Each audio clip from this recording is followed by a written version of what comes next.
The Music is Life podcast has our own merch now over on tpublic.com. Click the link below in the video description. Looking for some new threads? We got t-shirts, long sleeves, hoodies, crew neck sweatshirts, tank tops, baseball tees, and also clothes for kids and onesies for your little infant metalheads. Don't want clothes but love the Java? We got you covered with coffee mugs and travel mugs. Need protection for your electronics? We've also got phone and laptop cases. We've got everything you're looking for at the tpublic.com Music is Life podcast store. Use my link below for fast service. Thanks for your support. TerraNut is proud to offer you a natural nut bar chock full of healthy fats, minerals, and protein that meet your demands. Go to their website, www.terranut.com. You can order from them directly and they will ship it to you. Use my coupon code LOUMAVS and you will get a 25% discount on your first order. TerraNut Superfood Snacks, www.terranut.com. Don't forget to use coupon code LOUMAVS at checkout. Fuel your life. We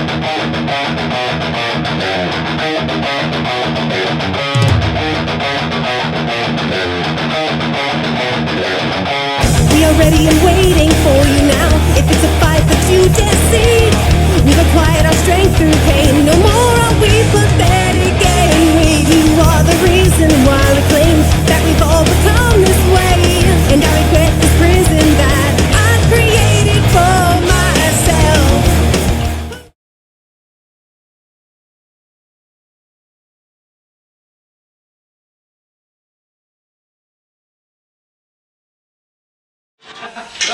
Dr. War solo. Hey, you tonight? This is my friend Steve Clark. He's going to cook up a solo for you.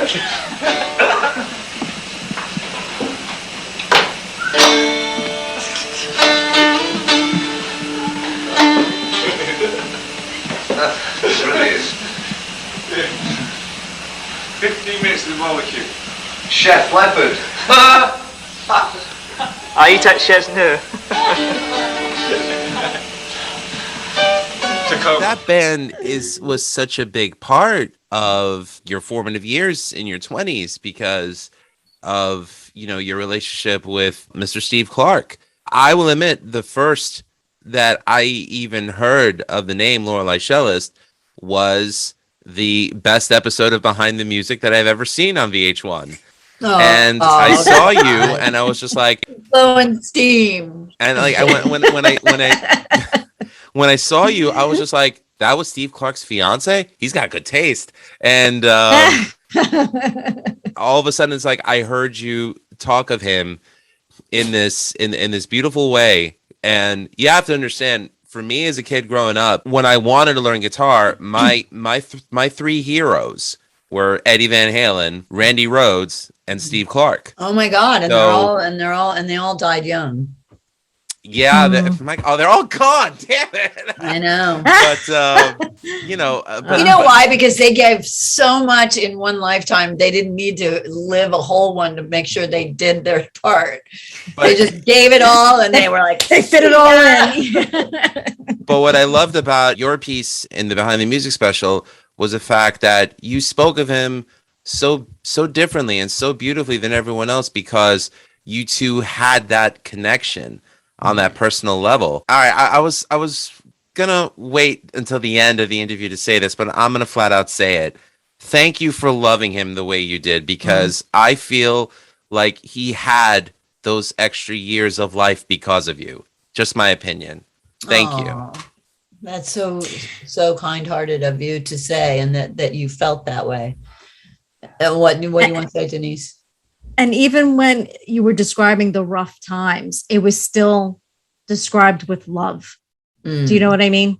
Thank you. And, you know what I mean? Normally you would hear somebody trash that, their ex or whatever, but it was all came, you can tell your love for him was immense. Well, through.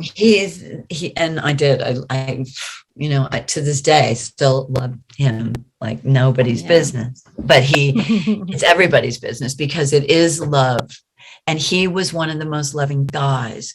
He was a very sweet, sensitive man, and he asked a lot of questions, and he was really creative, and he was interested in wisdom and things. I think if he were here now, he'd wouldn't mind this conversation that we're talking in a spiritual way. He was always looking for the deeper meanings of things, which is what I'm always doing. Like, what's the deeper meaning of this? Why did I go through this?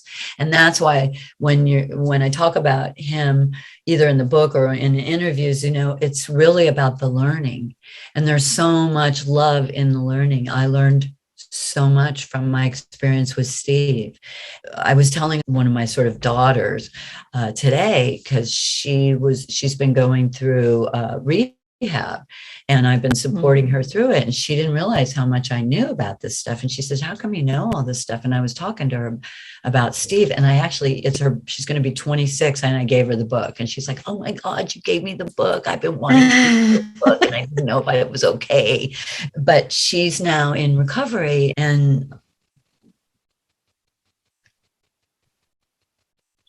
losing Steve was how I found myself. Wow.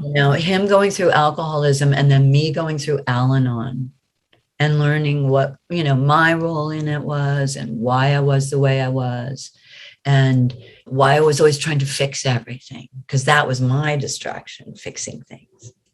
Now, I love to be productive. Like, I love to get stuff done. That's why I do all those projects that you hear, what you were talking about on my, my little bio there about how do you do all those things. I take things on as a project until I do them. And then when I'm done, I move on to the next project. Right. Right. It's completely admirable. I mean, I think it's great that you do all that. Unfortunately, we live in a world where it's like we're constantly on our phones 24/7, even when we're in our sleep. It's like nobody stops for a moment just to like say, hey, let me go help someone today, or let me do something to help someone else to help themselves. It's like you don't really hear about a lot of those things. Unfortunately, when you're in a 24/7, news media world that kind of just focuses on the superficial and, ratings and selling, magazines, if they even sell magazines anymore. I just think it's just important for people to remember there is a reality outside of your front door, and just connect with it and see what you could do to make it better, and you do that. And it's wonderful. Oh, gosh, you're making me feel so good. Thank you so much. Thank you so much. But I have to say that with all this media stuff and people being glued to their phones and Instagram and Facebook and all that stuff, I've slowed it down a lot. And another thing that happened, and I know you were going to ask me, maybe I'm jumping ahead, but it's kind of organic. When the COVID thing happened, you talked about how you started to do something. You were going to do your dog dog training business, right? And then COVID happened, and then you couldn't visit with anybody or whatever. Same thing happened. I had designed the dream dress. I'd been building it up for like a year ahead or more, because it's been a 7-year project to try to get these dream dresses out, right? Perfect segue. Yes, we need to talk about the dream dress. So. And I had only just gotten them. The shipment had only just arrived at the end of the year, that in 2019, right? So I was just in January going to get going to sell these dream dresses, and I started to have all these gigs that I had booked that I was going to, that were women's conferences, self-empowerment conferences, things like that. And you could have an exhibit table, and I would put the dream dress up, and I was just starting to get going, and then it was locked down. And all of a sudden I had all these dresses, and nobody was going anywhere. And people were losing their jobs, and, people were staying home in their jammies, and nobody was like, it hit the fashion industry like nobody's business, unless you were Lululemon. And right. And I'm not kidding you. And not only that was the reality of it, but the other reality of it was, I'm not going to go on Instagram and Facebook and try to sell people something that the last thing they want to know about right now is like my dress. And how dare I go into their worlds and try to infiltrate that information on them at this point. And Larry, my husband, he's the executive vice president of marketing at Searchlight Pictures. So he spends his whole entire every day building these campaigns, these award-winning, Oscar-winning movie campaigns like Jojo Rabbit. He had Jojo Rabbit. He had Nomad's Land was another film. 12 Years a Slave, Shape of Water. These are the movies he works on. Oh, wow. So really, his mind is constantly in how do we get people in movie theater seats? How do we get people to this picture? How do we make them Oscar winners and all this stuff? And his business was just like all of a sudden at that point, it's like, well, what do we say? And nobody knew what was going to happen next. Everyone was so scared, right? During that period. That's why I say it was almost like 9/11, what happened to us. It just wasn't as momentarily impactful, but it was impactful in so many people's lives. Like you had plans, everyone had plans, and all of a sudden the plans were gone. Right. And so there I was with these dresses. And I mean, I'm only now just starting to do some little postings about the dresses because it's a great time of year for those dresses.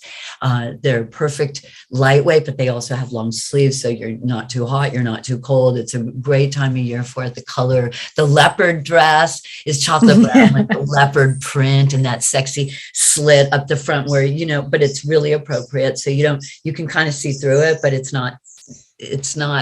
feminine, but it's not vulgar in any way. I don't like vulgar fashion.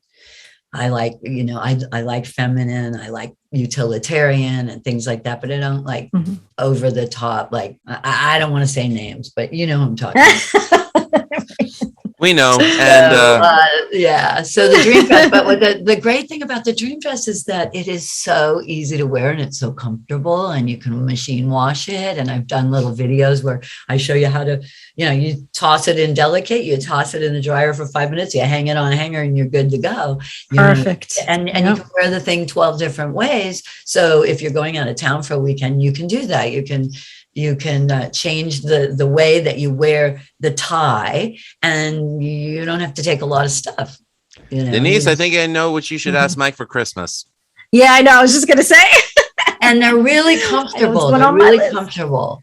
It's a jersey spandex stretchy fabric, right? So it's jersey spandex. So the sleeves, the dress, and it fits nice here, and then it's very forgiving on the hips because it's a full skirt. Right. Perfect. And it's like the wrap dress, but it's zipped right up here. Right. And then it's got that chiffon print, the animal print, which is just on the trim. And it's just got that sexy kick pleat in the front. I was wearing the amethyst one the night Larry and I went out the first time when we got back together like 4 years ago. I was wearing the purple one and we were walking to the table and he goes, "What a great dress." Wow. And I go, nice. "What, you like my dress?" And he goes, "Yeah, it's really great." I go, "God, thank you." I said, "I designed this dress." And he said, "You did?" And so I did a little twirl and everything. And like, we've been together ever since. I thought, he's got good face. See, it's the dress. That's what it is. The dress. It's the dream dress. Yeah. Oh my God. You go from a reunion to a marriage all in one dress. Oh, fantastic. Very cool. Yeah, but anyway, so I kind of, it was tough, but then I just focused on other things. The next project was having that wedding on the USS Midway. But anyway, that's another story. So what's your next question? That's cool. It's funny, like we bounced around on so much, but all of them were pertaining to questions that we were going to ask you. So you're moving the conversation along so well. Thank you. It's like, I'm just kind of going, all right. Well, I'm glad to oblige. Well, remember the prayer that we said at the beginning? It's all happening. Yeah.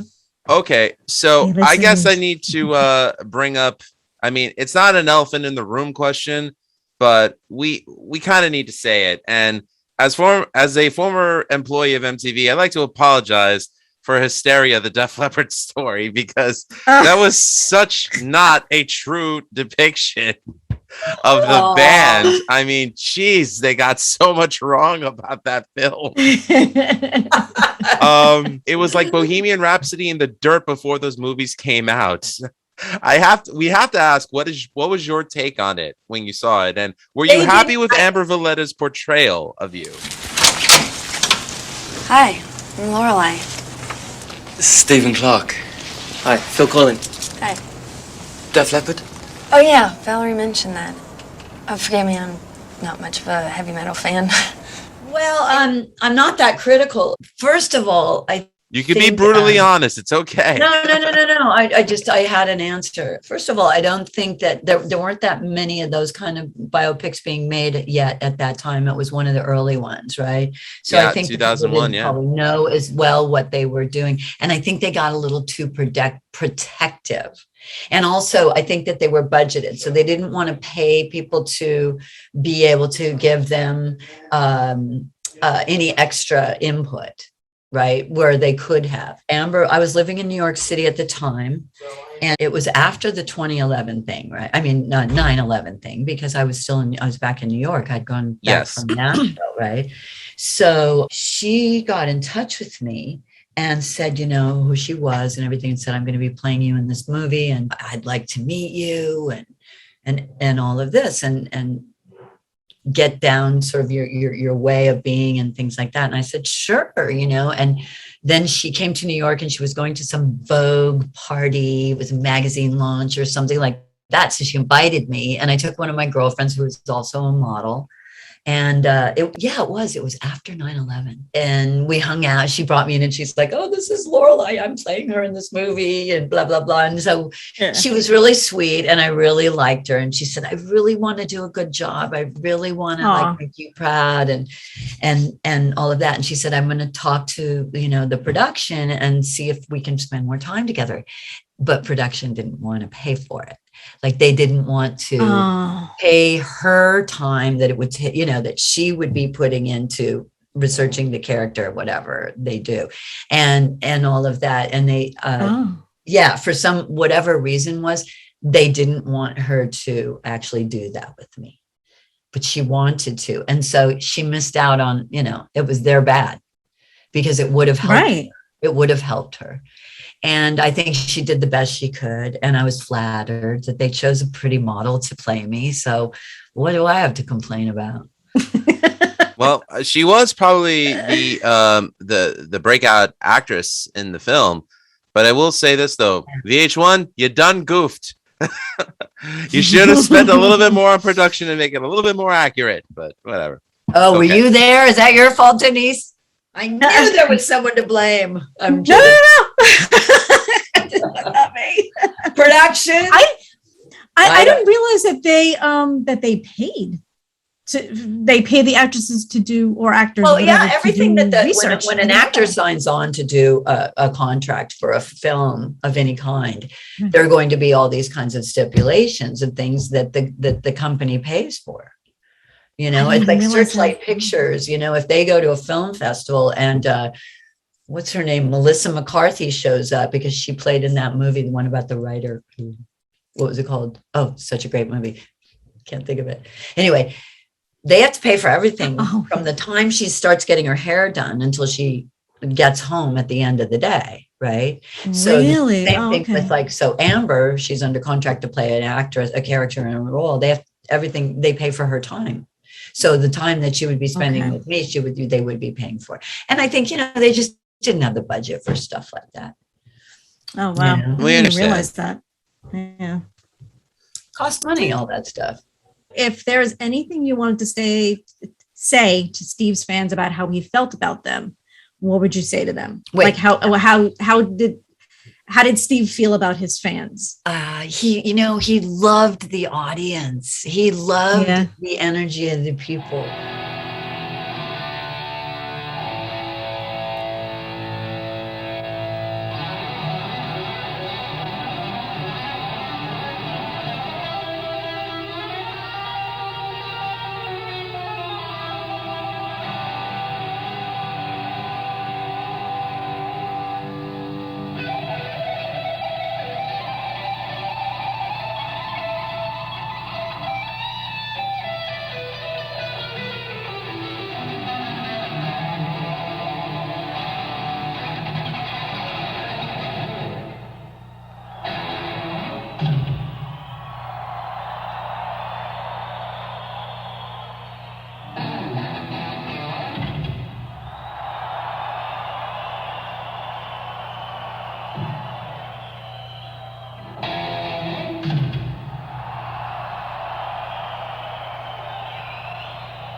he wasn't old enough to really understand, like, because they were foreigners in America, and so much of the hysteria was America. It was all here. Yeah. It wasn't like in England and stuff. So we were such a different culture to them. And they, at that age, so young, it's like, it's kind of like when the Beatles first went to America, it's like, really? It's like, what is this? The Brits at that age, young guys, they're like, yo, this is something they dreamed about all their life. And so they don't, they don't really get it in many opportunities where they can actually just, now more they do, but back then they didn't have time to just hang with people like we're hanging out right now. Oh, you know what I okay. mean? Yeah, they didn't have the time, or they weren't put in those kinds of situations. The fans were fans, and they got to come backstage and do meet and greet and thank you very much and say hello and all that. But you didn't really get to know them, and there wasn't time. So he just always was so grateful and thankful that they would even want to come back there at all to get his autograph. Oh, Yeah. yeah. And also now, because with social media, exactly how everyone feels about you. They didn't have that back then. Yeah. Do you know what I mean? So he probably didn't even realize how many people loved him. No, you know what I mean? Yeah. And yeah. No, I said think that when he would go out on stage, it was like, oh, really? You guys are here? Really? It must have been. I mean, it had to be surreal in a way. Yeah. It had to be surreal to be in those white Capezios or those black cowboy boots.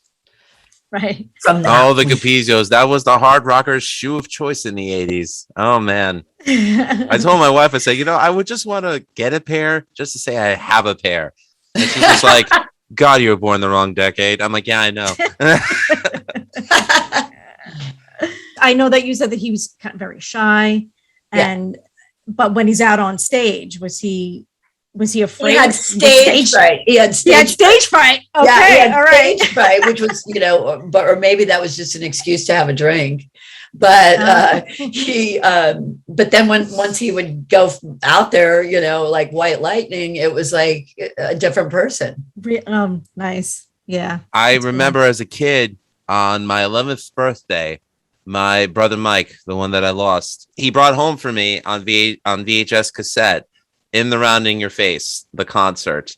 And I just remember, I think I wore the tape out because I was watching it every day. I was just watching. I was like, that's how a guitar player moves, and just like, that's right. I mean, it was crazy. I mean, he had his guitar down to his knee. Who does that unless it's Jimmy Page, and like his guitar collection was just like, I mean, image-wise, that was he his was hero. just such a striking, like a force of nature. It's like that doesn't come around, and it's funny. I there, and then he had those great teeth, and then he had that svelte. Well, he was just.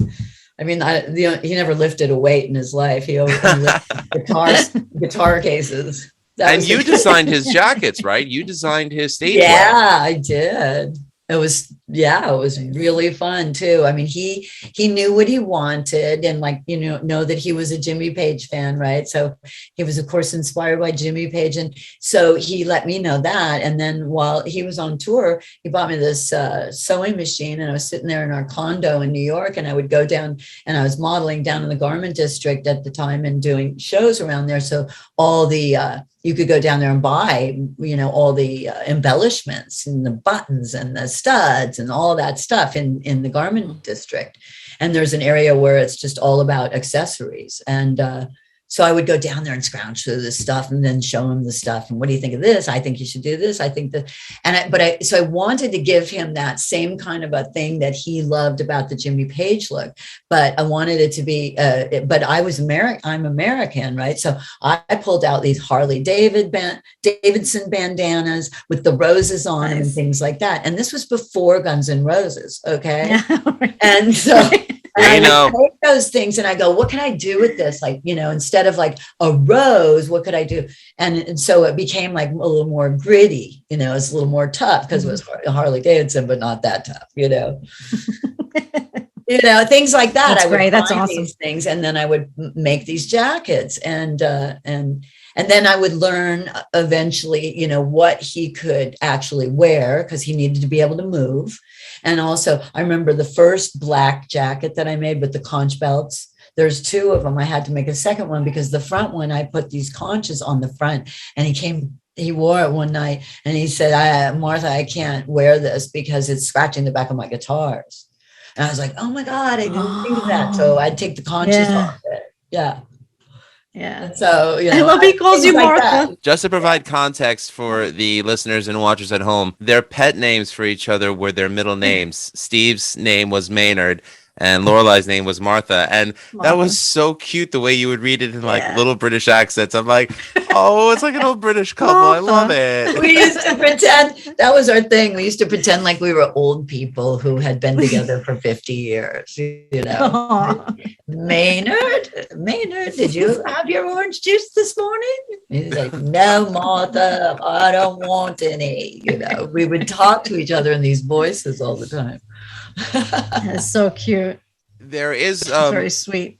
Denise kind of touched on it before, you know, in regards to some of the more negative points in the relationship. And you went into great detail about, you know, how deep his pain was and how you fought for him. For anyone who might read the book that could possibly have a less fond view of him without understanding, because I as well have had family members that, for lack of a better term, they did have there was bipolarity there, and I don't think anyone who hasn't experienced it understands it.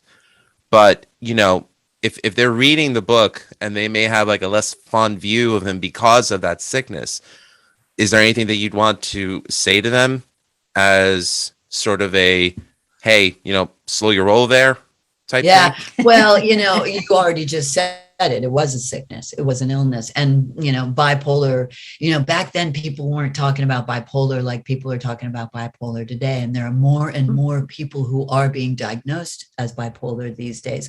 And, you know, I don't know, for whatever scientific reason that is. I think it has to do with processed food, and a bunch of chemicals that we're eating and inhaling every day that's making people, you know, mentally ill. But it's also genetic, and you know, alcoholism is really a byproduct of self-medicating. It's like self-medicating. So he was alcoholic, but I think it was because, as I said in the book, he had all these voices in his head and he didn't know how to turn them off. And back in the 80s, no one was really talking about, well, Prozac was just being discovered at that time. And medications that would help people with depression or anxiety. Now there's like hundreds of them. But back then there really wasn't. And so he was not diagnosed as any of that. It was only realized after all the rehabs. And so he was self-medicating by drinking, and he would sometimes get out of control. And there were things that happened that were not pretty. And he got violent. And that was what landed him in rehab. And I think that it's important to know that violence, especially abused men towards women and things like that, is also passed down. And that's something that's like a learned behavior that a lot of people suffer from in this country and then in this world. And I think it's something else that needs to be talked about as well, just like we talk about sexual harassment. You know, it's a real thing, and medications, and then, you know, and domestic violence is another one that we have to learn from. You know, nobody wants to be an alcoholic. Nobody wants to be violent. Nobody wants to be anything. Everybody wants to be really good. Everybody is inherently really good. But if they're out of balance mentally, they don't even know it. They don't even know it. And Steve just, you know, God, I wish we knew then what we know now. Steve would still be here, but then we wouldn't be having this conversation. Yeah. But I think it's wonderful, though, that he still lives fondly in the hearts of Def Leppard fans around the world. And again, thank you for keeping his memory alive as lovingly as you do. Seriously, like, you know, I love watching your YouTube stuff where it's like you go into your own vault and you show his stuff. And I have to admit, that video, Denise, one of the funniest videos I've ever seen is one where Lorelei posted. It's her filming, and it's Phil and Steve on their guitars. And Lorelei says, "Do the vomit thing." And Phil's on his guitar doing like retching sounds, and Steve is acting to it. Take two.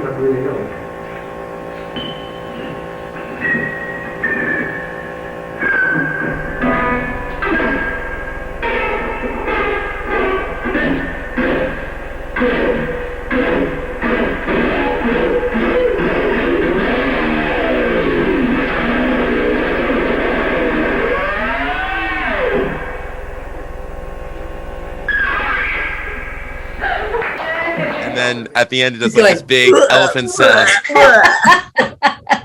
And I had to step away from my desk at work because I was watching it on my lunch break. I'm like, oh my God, why did I do that? I am so glad I had a camera back then. And Steve gave me that camera. And that's another thing that's changed a lot over the years. I was the only one that had a video camera. And he bought it for me. It was one of those, I mean, it was like one of these. You know, I went everywhere with it. We remember. I went everywhere with it. It was huge, and he gave it to me. You know, and so whenever I would pull it out, the guys would all be like, "Oh God, get that thing!" You know, back then everyone was like, "Oh, get that thing out of my face." Oh, now it's like, "Hey, right. I'm on Instagram." You know? It's a whole other ball game now. And so they were always telling me to go away with the camera, so I didn't get as much footage as I would have liked to, but I did get a little bit.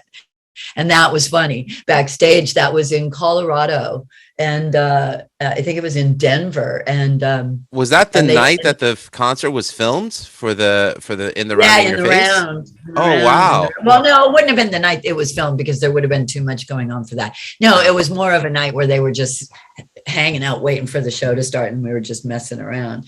But, you know, they spent a lot of time on the road together, and there are all those downtimes, and they would come up with these games just to like make each other laugh. And so that particular one where Phil is playing the guitar, it sounds like, you know, like that. And so Steve did the acting part and Phil did the score. The score. You know, the young college boy in me appreciated seeing that. I was like, yes, brings me back. But good stuff. First of all, again, congratulations on finding matrimonial bliss with Larry. Who knew? I didn't. So it brings me a lot of joy to see that you still have a friendship with Phil Collen and really the members of Def Leppard still. I got to ask, Def Leppard were recently inducted into the Rock and Roll Hall of Fame with its current lineup with Pete Willis and Steve included. Yeah. How did it make you feel to see the industry finally acknowledge and validate what the fans already knew for years? Oh gosh, I was so happy for them. So grateful.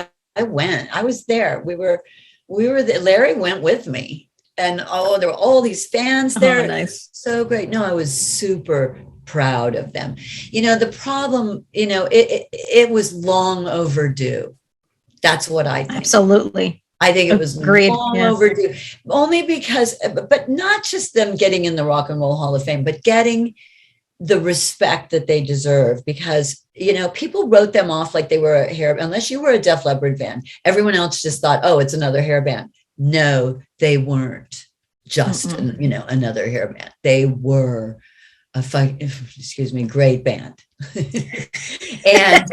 and you know, back when everyone was really popular, and it was in the 80s, and when Hysteria, just before Hysteria came out and everything like that, everyone was getting a lot of, like, Rolling Stone wouldn't cover Def Leppard, and it would be like, unless you were U2 or something like that, and Def Leppard were selling way more records than U2 ever did.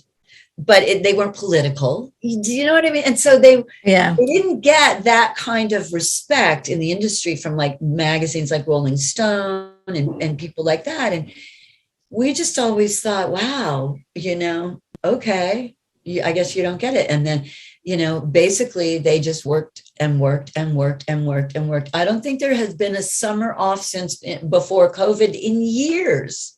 Those guys tour every summer. People are like, oh, Def Leppard, are they still around? Did they make a comeback? They never left. They never left. Yeah. You schmucks. I know, they never left. It's like Joe says, and there will be another one. So let's face facts, people here. If alcoholism, car crashes, and cancer couldn't kill us, the 90s had no fucking chance.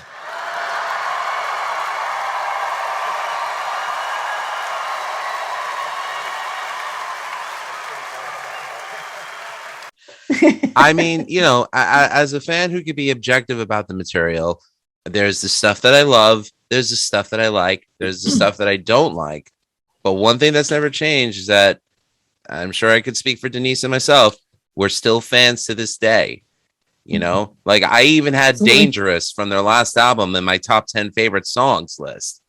Granted, It was the only one of the recent albums that, had a song on there. I mean, everything else was pretty much like, from Retroactive and before then. But I mean, Dangerous is such a killer song. What I really appreciate about you is, and again, I'm sure Denise agrees with me, is the fact that you preach self-love, you preach self-worth, and you live it and you share it with others. My second to final question, because I want you to plug your stuff at the end of the episode too. Are you at a place in your life right now where you could say that you're happy? Because I think that's the important takeaway for everyone. Okay. Well, first of all, I hate to use the word preach because I don't want to sound like I'm a preacher. Okay. So I apologize. Say preach. I'm sorry. Yeah. Okay. Promoting self-love, promoting self-worth there. I think what I really try to do is just inspire others to live happy lives, or to learn how to love themselves and to pay attention to the things that are, the deep cuts below the surface, what really matters, the things that really matter. And that's another thing that I think has come around since this whole COVID thing is people are starting to wonder, well, what really matters? They've had the time to stop and go, what really matters? And what really matters is not how many dresses I sell, not how many guitars someone has, or not how much I have, but how much I have to give back. And in order to do that, you have to live it. So you have to, in order to inspire, what I have to give to others is really inspiration to just, go for it.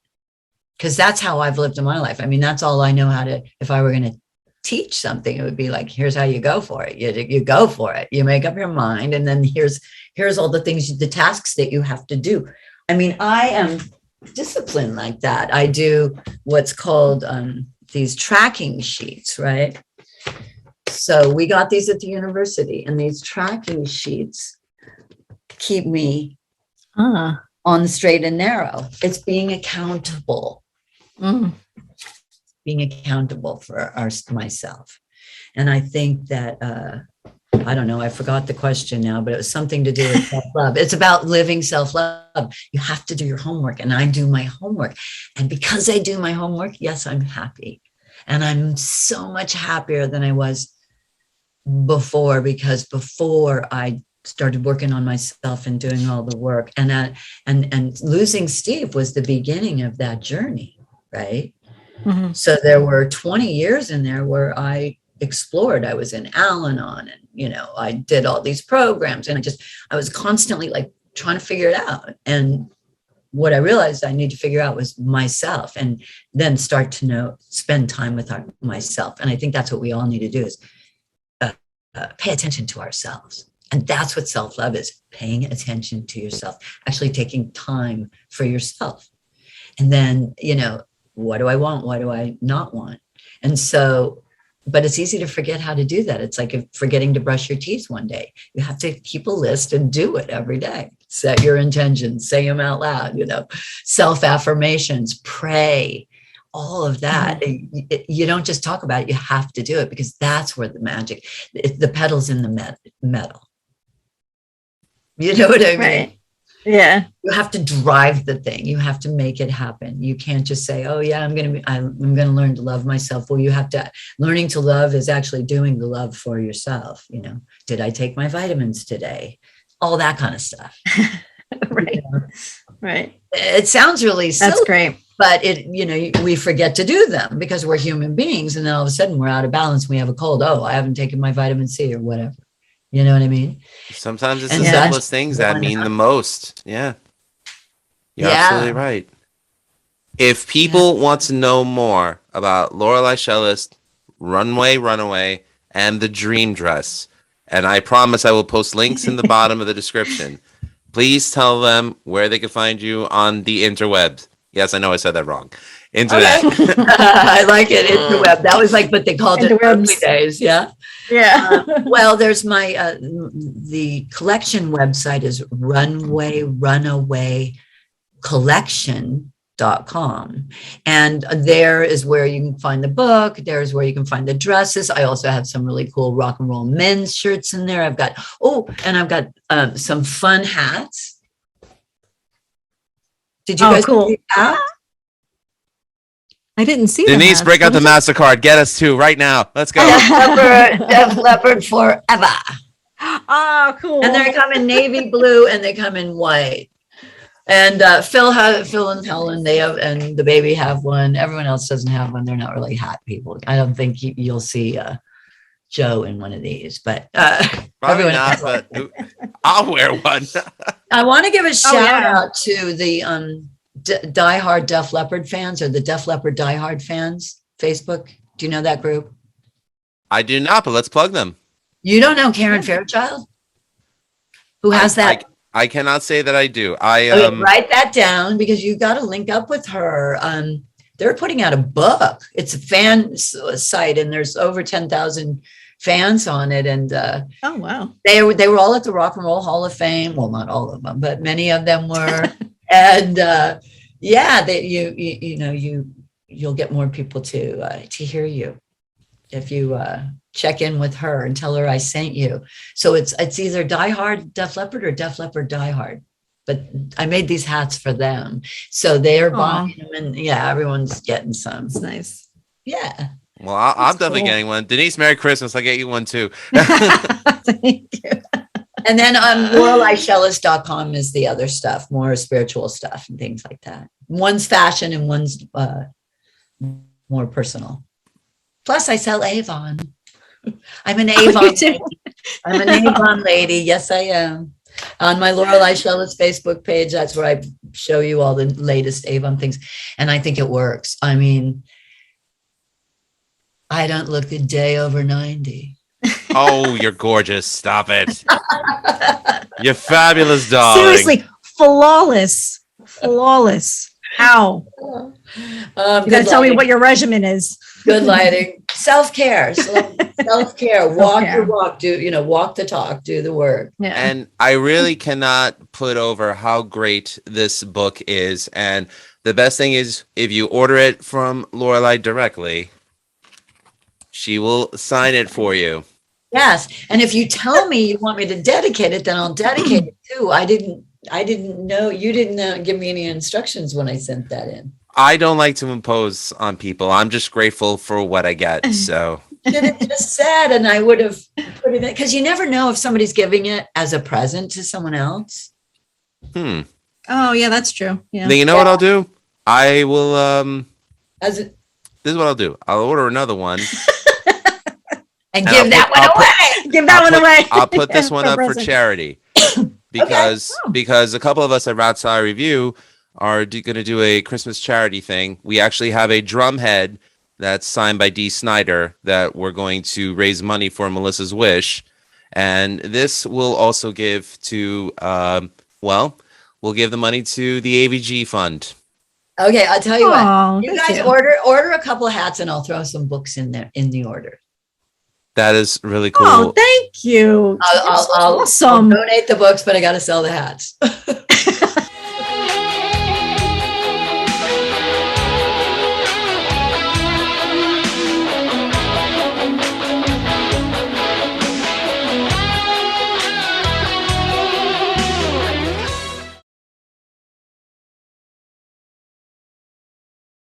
Thanks to our guest, Lorelei Shellist, for joining us on tonight's episode of Music is Life podcast. And thanks to my partner, Denise, for being on this ride with me. Thank you for having me. It was a lot of fun. No problem. Really good. Buy the book. Definitely buy the book. Runway Runaway. Okay. All right. Yes. And if you want to learn more about the Music is Life podcast, check us out at musicisLifepodcast.com. Also, check out our parent network, ratstylereview.com. So we'll be back around for another episode sometime in the not too distant future. Until then, it's time to go to bed. But Bye, everybody. Denise, thanks. And remember, everyone, you. all art is valid. Have a good night.